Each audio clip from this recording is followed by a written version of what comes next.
Vermonters don't want to think that something so horrible happens in this beautiful state. I try to take kind of every opportunity that I can to talk about human trafficking with people. For me personally, it's like this huge, horrible thing, and that I have to do something about it. I'm Courtney Gabaree. I'm the youth advocate here at H.O.P.E Works in Burlington, Vermont.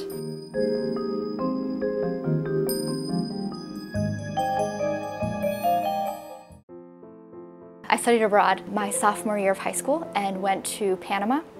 I was there for 7 months and had a variety of experiences that kind of opened my eyes up. I saw these young girls standing on the street corner, and it looked as if they were soliciting sex, that they were engaging in prostitution. And so I started really to question what their lives were like, what circumstances were forcing them to do this. I think it impacted my life in so many ways, and I think I'd be in a very different place if I hadn't had that experience abroad. Are you in a safe place to talk right now? As a youth advocate, I work with survivors of sexual violence up through the age of 24. I think when people think of human trafficking and sex trafficking, they automatically assume that it's happening to people outside of the United States. I believe the majority of human trafficking that's happening in Vermont is domestic sex trafficking. Sex trafficking really is defined as anybody who's being forced to engage in any kind of sexual services where somebody else is benefiting from it.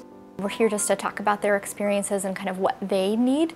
You would have the option in that case to call the police at any moment, and we can use those as opportunities to build trust with the survivor so they can start to feel comfortable with us, knowing that we're a safe place. You wanted to locate some longer-term stable housing, and I'd be happy to provide support to you through that process as well.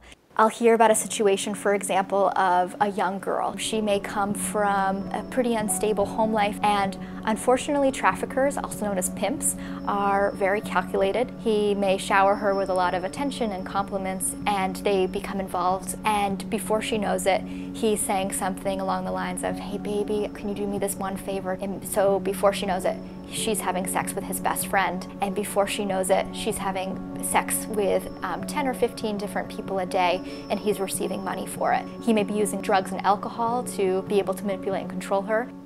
It's shocking to people. You know, it's really a hidden problem, and we're working really hard to create a coordinated response to the issue. Was there other main topics that came out of our strategic planning discussion? Courtney had interned with us when she was still in college. It was something really evident that she was incredibly competent, incredibly passionate about the issue, and that she really in earnest wanted to do this work and was incredibly competent. We can talk about different things that you think that are going to make you feel safer and help protect you, because you're the expert in your own life. My role is to help explore different options that might be available to you. There's been this piece of me that always felt as if sexual violence and sexual abuse is really horrific and nobody should ever have to face this. Vermont wants to crack down on human trafficking. My senior year of college, I was at the State House very often advocating that the state pass Vermont's first anti-human trafficking law.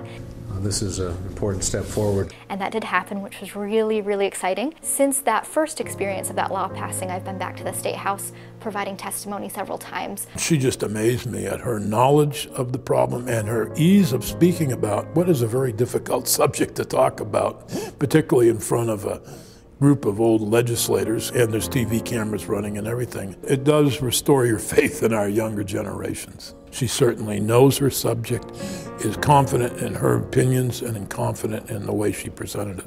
We actually have one of the strongest state laws across the United States. It's not perfect, but it is very strong, and we should be proud of it.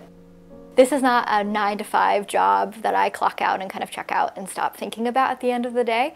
It's something that I hope that no matter where I am, I'm bringing light to the issue, even if I'm not on the clock at work. It's really about just feeling extremely passionate that it's this really horrific issue and something needs to happen, and that it's all of our responsibility to take some kind of part in helping to end it. And I don't think I'd be able to sleep at night if I didn't take a stance on this issue. I'm Courtney Gabaree, and I'm proud to be a Vermont maker.